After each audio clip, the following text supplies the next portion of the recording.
बस आपको इतना ही बताना चाहती हूँ कि हम दोनों ने एक दूसरे से अपनी मर्जी से शादी की है, किसी कोई जोर जबरदस्ती नहीं। मैं तो उन तमाम राजस्थान के डाडी समाज से कहना चाहता हूं, या तो आप लोग इकट्ठे हो जाओ और इस मुनिये कुत्ते को समझा दो। उस लड़के को अच्छा लग रहा होगा जो उस लड़की को बहला फुसला के भगा के ले गया। केवल मात्र 18 साल की पूरी हुई है। उसकी इतनी सोच नहीं है जितनी वो लिख रही है कि मैं बालिग हो गई हूँ, ये हो गई हूँ, वो हो गई हूँ।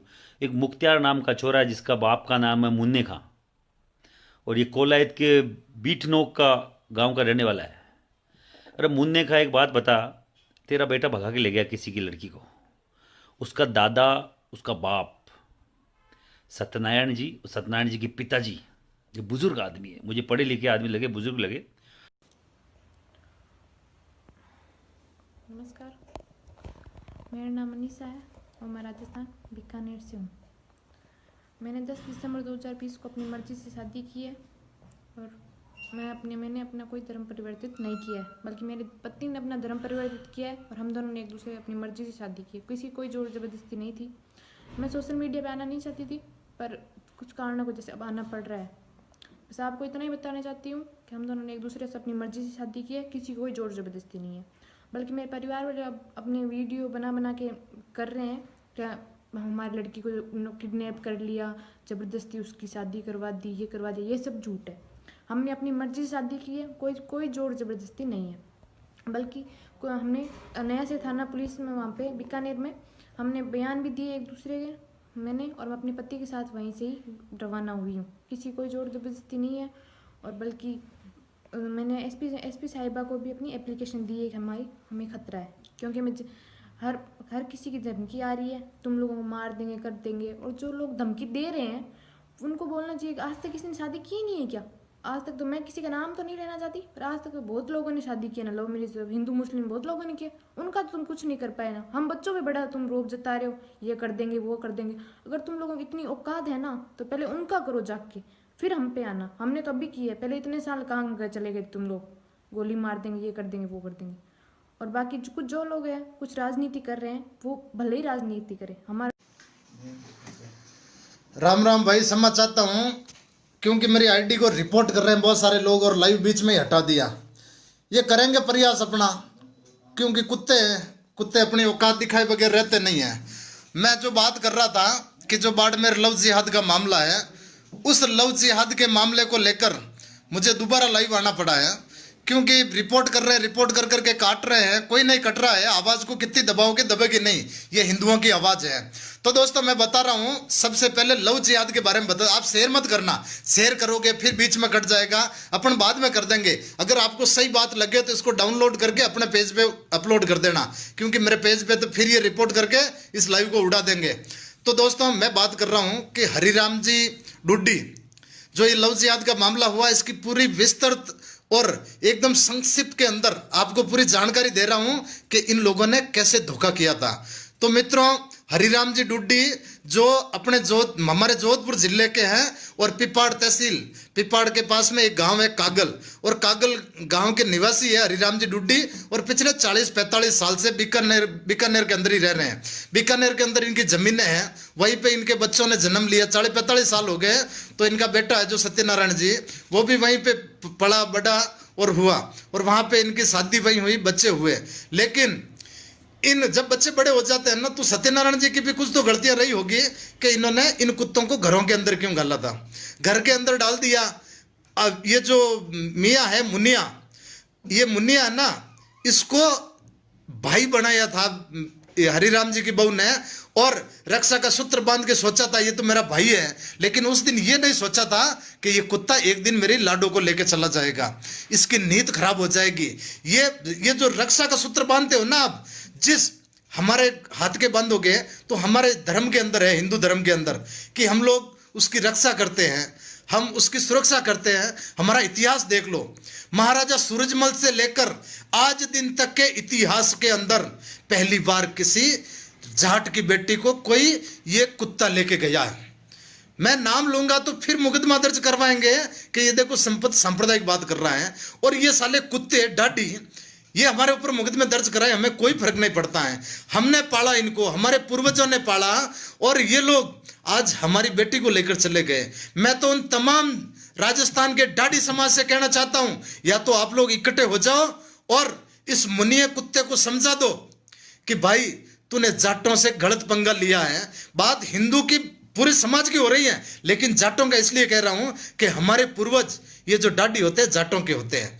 हम लोग, हमारे जो सभाएं होती है, ब्याह शादी मौत मरतंग, जब भी तब ये डूम वहां खड़े रहते हैं। इनको 10 रुपये 20 रुपये 50 रुपये 100 रुपये देते हैं और ये हमारे घरों पे पड़ते हैं। जब शादी होती तो ढोल भी हम ढोली को नहीं बुलाकर इनको बुलाते हैं। वहां पे हर शादी में 10 20 50 हजार रुपये लेके जाते हैं। और ये कुत्ते जिनको हम पालते हैं और वो आज जमाई बनने लग गए, छोरी को लेके चले गए।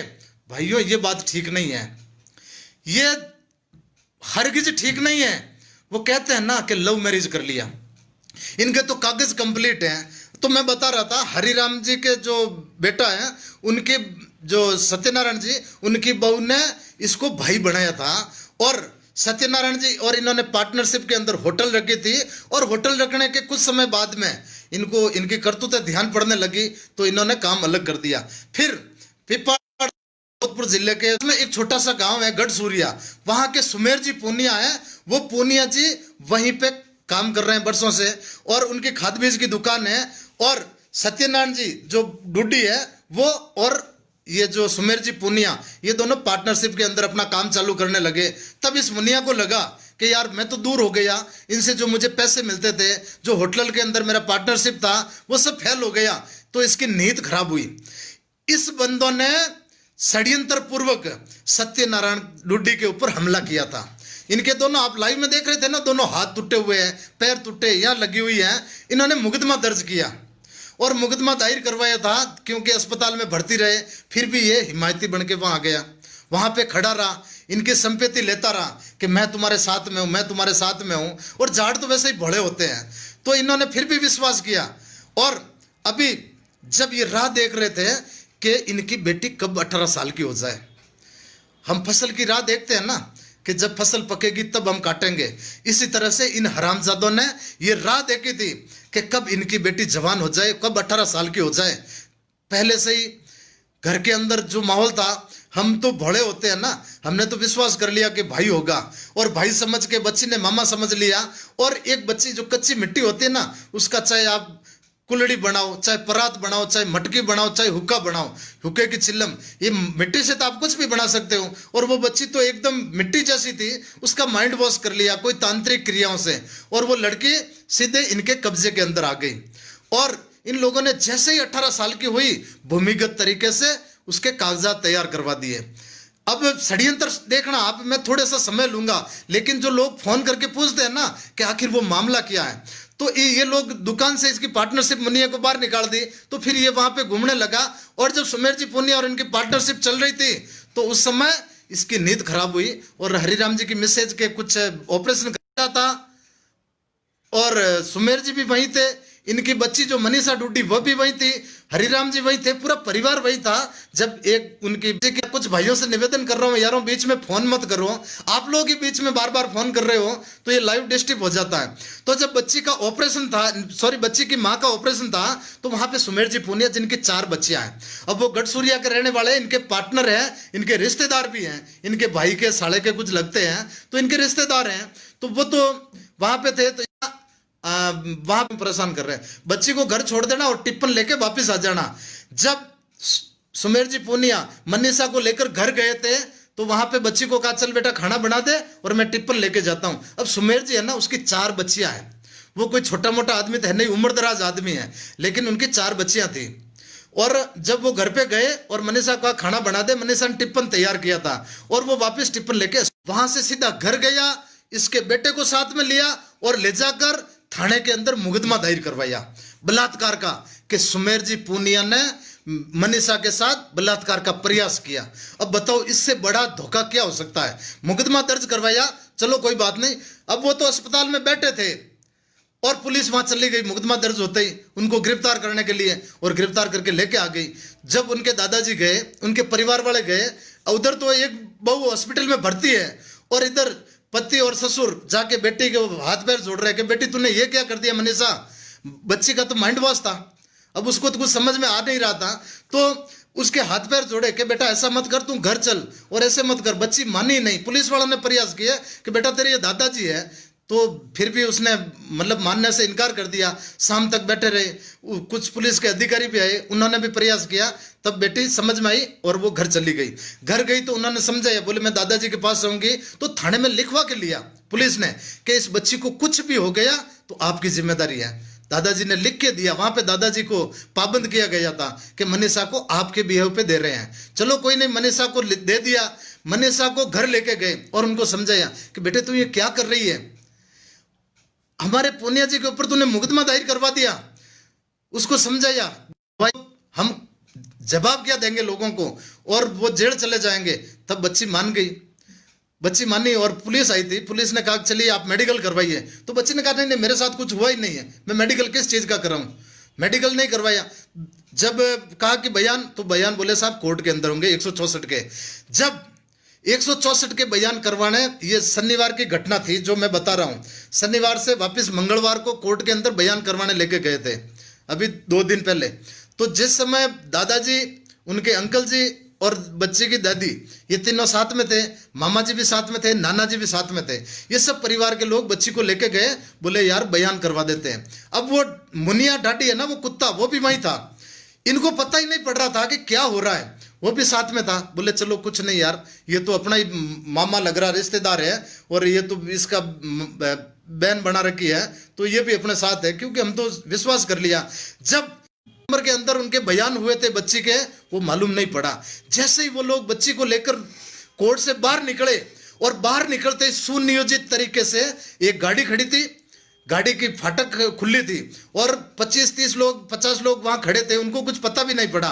और जैसे ही बच्ची को छीना और छीन के गाड़ी के अंदर डाला, तब जोर से दादा चिल्लाए, उनके परिवार वाले चिल्लाए, बोले अरे हमारी बच्ची को ले जा रहा है, बच्ची को ले जा रहा है, मनीषा को ले जा रहा है। तो कुछ लोग और दौड़ के आए। तब तक मुनिया ने, उसने भी इनको पकड़ा, और दादाजी उनके ऊपर लपक पड़े थे। हरिराम जी डुड्डी, जो आज बेचारे 70 साल से भी ज्यादा हैं, वो उसके ऊपर टूट पड़े अपनी बच्ची को बचाने के लिए। उस समय उनके पैर के भी ऊपर से गाड़ी निकल गई थी, उनके पैर के चोट लगी है, और वहां से लेके भाग गए। पुलिस भाग के आई, पुलिस ने उनका पीछा किया, उनको पकड़ के थाने लेके गए। सुनना, आप गौर से सुनना, बच्ची का अपहरण किया दादागिरी से। आज हिंदुस्तान आजाद है, और एक हिंदुओं की छोरी को उठाकर खुलेआम कटमुल्ले वहां से अपहरण करके ले गए, और देखते रहे लोग। उसके बाद में जब बच्ची को कोर्ट में लेके, थाने में लेके गए, और दादाजी पीछे गए, बोले बेटे ये क्या कर रही तू। बोले नहीं, वो मैं गए और उन्होंने कोर्ट के अंदर पेश कर दिए डॉक्यूमेंट कि साहब देखो मनीषा ने तो कोर्ट मैरिज कर रखी है। उनके पैरों से जमीन निकल गई। बोले हम तो मर गए यार, ये शादी कब हुई। और वो परेशान हो गए, बोले बेटा ये क्या हुआ। बोले शादी हो गई हमारी, तो सर्टिफिकेट पेश किए। सब लोगों ने समझाए, पुलिस वालों ने समझाए, लेकिन किसी की पार नहीं पड़ी। बच्ची को वहां से पुलिस कस्टडी के अंदर रखा, और शाम को पता नहीं, वो दादाजी और उनके लोग बैठे थे बाहर, 100-150 लोग ये खड़े हो गए। इनकी प्लानिंग देखो, बच्ची को पता नहीं पीछे से कहां से निकाला, और बच्ची को पुलिस ने सुपुर्द कर दिया कि ये शादी कर रखी है। पुलिस उसमें क्या करे। आप पुलिस को गाली देते हो ना, ये हमारा लॉ है, संविधान है। योगी जी ने जिस तरह का कानून बनाया ना, वैसा कानून यहाँ पे नहीं है। मोदी जी ने जो किसान कानून बनाया ना, इसकी जगह एक लव जिहाद का कानून बना देते सेंट्रल के अंदर, तो हर स्टेट लागू कर देता, और आज ये बीमारी नहीं होती। कुछ लोग कहते हैं कि यार हनुमान बेनीवाल नहीं बोल रहा इतने दिनों से, तो उन लोगों से कह देना चाहता हूं कि भाई तुम अपना जितनी मुंह है ना उतनी बात करो, अपनी औकात से बाहर बात मत करो। हनुमान बेनीवाल क्या करेगा क्या नहीं करेगा तुम अपने सोचो। जिस दिन आप लोगों ने, सब लोगों ने तय किया है, हरिराम जी के परिवार ने फिर तय किया था कि हम तो मर जाएंगे, हम जी के भला क्या करेंगे। हमारा तो जो बेटी थी वो चली गई, हमारा जो रिश्तेदार था उसको 376 में फंसा दिया। फिर हाँ सोचना, कल हम लोग भी गए थे, और ये लोग जब एसपी साहब के पास गए थे, वहां पे डीसीपी, वो जो जोधपुर पहले डीसीपी प्रीति चंद्रा जी, बहुत ऑनेस्ट लेडी है, किसान की बेटी है और पूर्व सैनिक की बेटी है। मैं तो सैल्यूट करता हूं उनकी कार्यशैली को। लेकिन कल एक प्रतिनिधि मंडल, सरपंच साहब भी साथ में थे, और आरएलपी के लोग भी थे, कुछ समाज के, अन्य समाजों के लोग भी थे, राजपूत समाज के, और कई लोग साथ में थे। एक प्रतिनिधि मंडल गया था और मैडम से बात की। जब मैडम से पूछा कि मैम उनको क्यों फंसा रखा है, उस समय दोस्तों आप सोच नहीं पाओगे, पैरों तले जमीन निकल जाएगी। इस तरह का वो बयान है ना, वो लिफाफे के अंदर कोर्ट से एक कॉपी थाने में आती है और वो बंद लिफाफे में था। उस समय इस तरह सुनियोजित तरीके का, जो मैं आपको फोन के ऊपर बता भी नहीं सकता हूं, बच्ची ने किस तरह के आरोप लगाए, वो आरोप मैं आपको इस सार्वजनिक रूप से बता भी नहीं सकता हूं। इस तरह का षड्यंत्र करा। इनको पता था कि जब हम इस बच्ची को लेके जाएंगे, उस समय ये जो पूनिया है, सुमेर पूनिया, इनका पार्टनर है, और जो एक दबंग आदमी है, प्रतिष्ठित आदमी है, ये हमारे बीच में अड़ंगा डालेगा। तो इन्होंने पहले 376 का मुकदमा लगवा कर, अब पुलिस कैसे कर रही है काम वो भी पता नहीं, दबाव के अंदर है या फ्री हैंड है वो समझ में नहीं आ रहा है। जब मेडिकल नहीं हुआ, उसके दादा, उसकी दादी, माँ, बाप, चाचा, चाची, नाना, नानी, मामा, पूरा परिवार रो रो के कह रहा है कि पूनिया जी के साथ में कुछ नहीं हुआ, पूनिया जी ने हमारी बच्ची के साथ कुछ नहीं किया। फिर भी उनको अरेस्ट कर लिया और कह रहे हैं कोर्ट से जमानत होगी। अब मित्रों, आप लोगों से कहना चाहता हूं कि ये जो षड्यंत्र है ना, ये पीछे से अर्ध मुसलमानों को लागू आगे किया है। देखते हैं कि एक जाट की छोरी जो मार्शल कौम अपने आप को कहते हैं ना कि हमारे तो महाराजा सूरजमल, उस समय भी अंग्रेजों का दौर हुआ था, मुगलों का दौर हुआ, लेकिन हमारी बेटी को कभी मुगल भी नहीं ले जा पाए। आज हाथ डाला है एक जाट की बेटी के ऊपर, और ये लोग लेके गए, पीछे से पूरी प्लानिंग, षड्यंत्र हुए, और उन षड्यंत्रों का खुलासा अब आप इस हिंदू महापंचायत के अंदर आओगे। दोस्तों, आज जो हमारे ये करणी सेना के जो अध्यक्ष हैं मकराना जी, वो लाइव आए हैं, अच्छे लगा हमें। हर आदमी का ये दायित्व बनता है। वहां पे विश्व हिंदू परिषद, बजरंग दल, आरएसएस, सब लोग अपना अपना काम कर रहे हैं, लेकिन कुछ छोटे मोटे जो छुटभैया ना, वो कहते हैं हनुमान बेनीवाल क्या करेगा। अबे फफून, तुम्हें पूछ के करेंगे कि हनुमान जी, उनको जो करना है वो कर लेंगे। 17 तारीख को बता देंगे कि हनुमान बेनीवाल क्या करता है। हनुमान बेनीवाल सर्जिकल स्ट्राइक करता है। वो आज किसानों के लिए लड़ रहे हैं ना, अपना पद का इस्तीफा दे दिया। तुम लोग हनुमान बेनीवाल के बारे में बात मत। जय माता जी की। मैं महिपाल सिंह मकड़ा, श्री राजपूत करणी सेना का राष्ट्रीय अध्यक्ष। अभी जैसे मैंने अभी 2 घंटे पहले एक लाइव के लिए बोला था कि मैं बीकानेर के कोलायत में जो लव जिहाद का मामला हुआ है, सत्यनारायण जी डूडी है, उनके घर का मामला है। और मैं केवल एक चीज़ बोलना चाह रहा हूँ, सबसे कहना भी चाह रहा हूँ, चाहे वो हिंदू हो चाहे मुसलमान, बहन बेटी घर की इज्जत होती है। बहन बेटी घर की इज्जत होती है, चाहे वो हिंदुओं की हो और चाहे मुसलमानों की। अगर किसी भी मुसलमान को कोई मुल्ला मौलवी ये बोल के बरगला रहा है कि तुम्हें लव जिहाद करना चाहिए, तो एक बात उसको याद रखनी चाहिए कि उसके घर में अगर बहन बेटी है, और अगर यही काम हिंदू का चालू हो गया करना इसी तरीके का, जैसे अब बरगलाए हुए कुछ मुसलमान युवक कर रहे हैं पूरे देश में, तुम्हारी बहन बेटी बुर्का पहन के निकलती, अगर वो किसी के साथ भागेगी तो कैसा लगेगा भाई? अच्छा लगेगा? इज्जत सबकी बराबर होती है। किसी की भी बहन बेटी हो, किसी की भी बेटी हो, बहन हो, भांजी हो, भतीजी हो, घर की महिलाएं, हर एक परिवार की इज्जत होती है। और अगर कोई बुर्के वाली की इज्जत उछाली जाए या घूंघट वाली की, उस घर पे क्या बीतेगी उस घर वालों को मालूम चलेगा।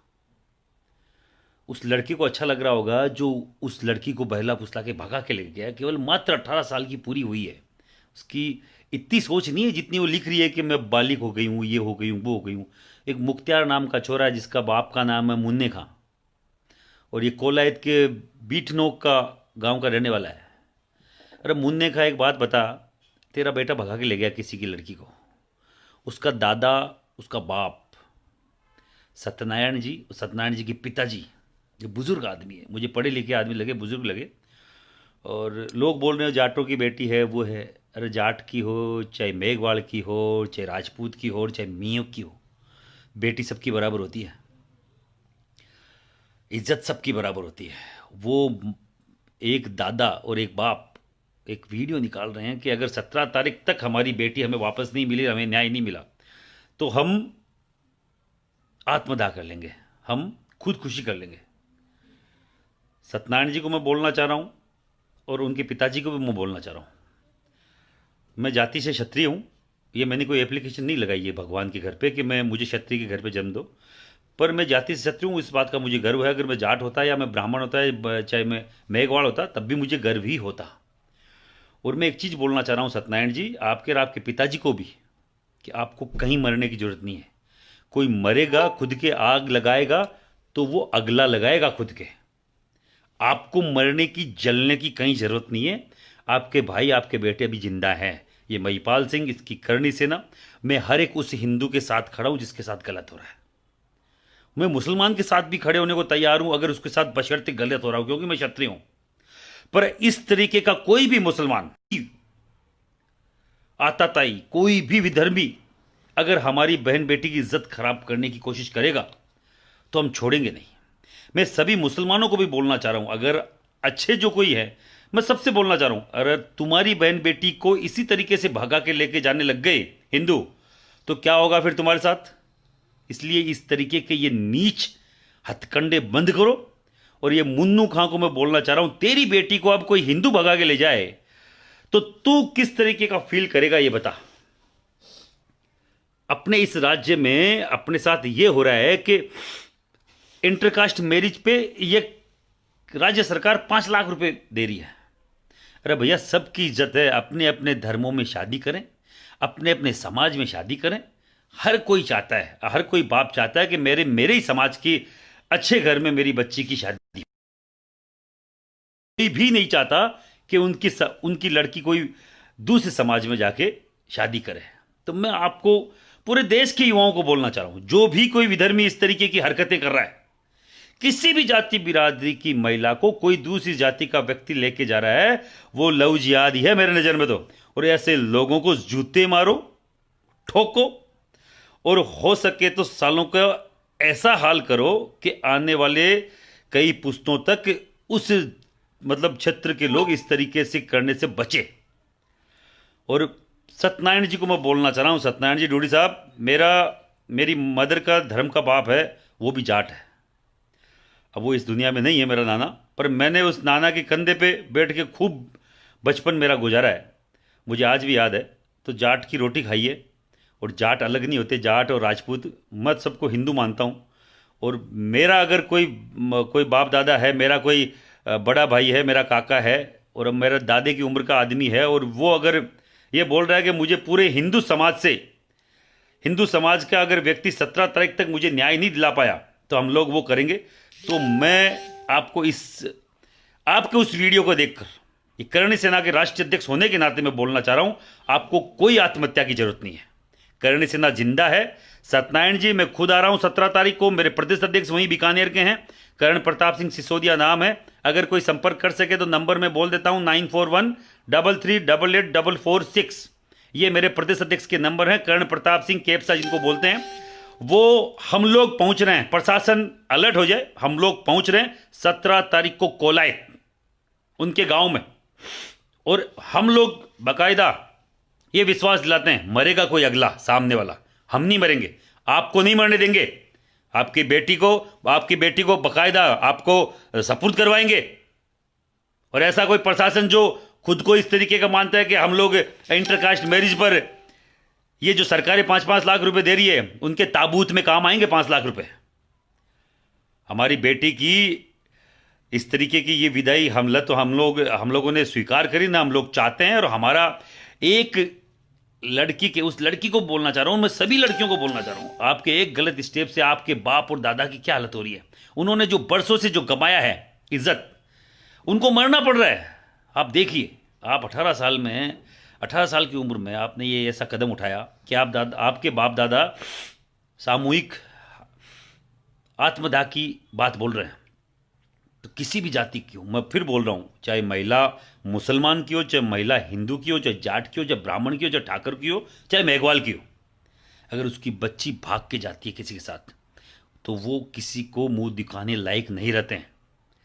और ऐसी कोई भी घटना कोई भी अपने साथ का व्यक्ति कर रहा है, कोई भी कर रहा है, वो गलत है। और ऐसे ये मैंने क्या बोला, ये जो लड़का था मुख्तियार, तूने छोरे ठीक नहीं किया यार। इसको जहां कहीं भी मुख्तियार को, इसको सर्च करो भाई। और मैं जाटों के नेताओं को भी बोलना चाह रहा हूं, मेरे राजपूतों के सभी नेताओं को, इतने जाट नेता हैं, एक भी नहीं बोला कि वो जाट नहीं है क्या यार भाई। सत्यनारायण डूडी डूडी नहीं है, एक जाट नहीं है, डूडी जाट नहीं होते तो मुझे बताओ। मैं तो केवल उनके वो एक वीडियो देख के मैं बोल रहा हूं कि ये परिवार के साथ क्या होगा। उनको खाना नहीं भा रहा होगा 2-3 दिन से। वो लड़की बाकायदा छाती ठोक के लिख रही है कि मैं मुस्लिम धर्म ग्रहण करके और ये मैं कर रही हूँ। उसको तो मालूम ही नहीं है मुस्लिम धर्म के होता क्या क्या है। जाट और मुसलमान क्या कल्चर आपस में मेल ही नहीं खाता। और मैं सभी मुसलमानों से बोलना चाह रहा हूँ, अगर अच्छा मैसेज देना चाहते हो तो इस लड़की को घर पहुंचा दो भाई। नहीं तो तुम्हारी लड़कियों को जब लेके भगने वाले ये मैसेज ये हमारे लोगों ने करा तो ये ठीक नहीं होगा किसी के लिए। बहन बेटी सबकी बराबर है, मैंने बोला ना, बहन बेटी तुम्हारी भी बराबर है, हमारी भी बराबर है। पर अगर बहन बेटी के इज्जत आबरू पे हाथ डालोगे तो हम बख्शेंगे नहीं। सत्यनारायण जी, हम लोग आ रहे हैं, आपको ज़रूरत नहीं है किसी के सामने हाथ फैलाने की। प्रशासन आपके घर आएगा, आपको कहीं जाने की जरूरत नहीं है। मैं महिपाल सिंह मकड़ा बोल रहा हूँ, राष्ट्रीय अध्यक्ष। मेरा प्रदेश अध्यक्ष तो वही है, आप बोलो तो मैं आज भेज दूँ, पर हम लोग आएंगे 17 तारीख को। आप लोग बाकायदा निश्चिंत रहिए। मेरा प्रदेश अध्यक्ष, ज़रा जरूरत पड़ी तो मैं खुद और पूरी टीम के साथ आपके लिए, आपके न्याय के लिए, आपकी बेटी के लिए हम लोग आएंगे। और मैं सभी 3600 कौम के लोगों को बोलना चाह रहा हूँ, आप सबको भी आना चाहिए, क्योंकि ये गलत परिपाटी है, ये गलत तरीका है। अभी यूपी में एक लव जिहाद पे कानून बनाया, एमपी में बनाया, राजस्थान में भी बन सकता है, पर राजस्थान में तो उनको बाकायदा सब्सिडी दी जा रही है। राजस्थान में तो उनको प्रोत्साहित किया जा रहा है कि 5 लाख रुपए लो भाई, आओ 5 लाख रुपए लो, इंटरकास्ट मैरिज करो। मैं मानता कि 25-30 साल की लड़की होती है, बाकायदा सरकारी नौकरी में होती है, कहीं शादी कर रही होती तो कोई दिक्कत नहीं थी। मैं मानता कि ये खुद ने सब कुछ, ये बालिग है और बाकायदा पैरों पे खड़ी, 18 साल की अभी पूरी नहीं हुई है और बालिग खुद को तय कर रही है। चलो 18 साल की होगी, बालिग हो गई। तूने किया क्या है जीवन में भाई? तुम्हारे माँ बाप ने तुम्हें पढ़ाया लिखाया है, तो तुम ऐसा उनके साथ नहीं कर सकते। तुम 30 साल 32 साल के होते, बाकायदा सरकारी नौकरी में होते और तुम खुद का कदम उठाते, हम कुछ नहीं बोलते, नो डाउट, खूब सारे लोग करते हैं। पर वो 22 साल का छोरा है, वो तू 18 साल की लड़की है। तू अगर मुझे सुन रही है, क्या नाम है उसका, मनीषा डूडी, तो बेटा तूने ठीक नहीं किया इस परिवार, खुद के परिवार के साथ। और मैं आ रहा हूँ तेरे परिवार के, तेरे बाप के, तेरे दादा के पक्ष में आ रहा हूँ, उनका मजबूत करूंगा कंधा और बाकायदा सभी विधर्मियों को दिखाऊंगा कि इस तरीके का अगर सोच कोई रखता है तो जूते पड़ेंगे, भगा भगा के मारेंगे, इतना मारेंगे समझ में नहीं आएगा। मैं सभी धर्मों से प्यार करने वाला व्यक्ति हूं, पर मैं इस तरीके के कोई भी व्यक्ति से मैं प्यार नहीं करता और इस तरीके के किसी भी व्यक्ति के प्रति मैं कभी सकारात्मक सोच नहीं रखता जो किसी के परिवार को खराब करने की साजिश रचता हो। 17 को जल्द मिलेंगे। जय हिंद, जय भारत। सभी ने जो मुझे सुन रहे हैं, सभी 3600 कौम के लोग वहाँ 17 तारीख को पधारें, कोलायत बीकानेर। जय हिंद।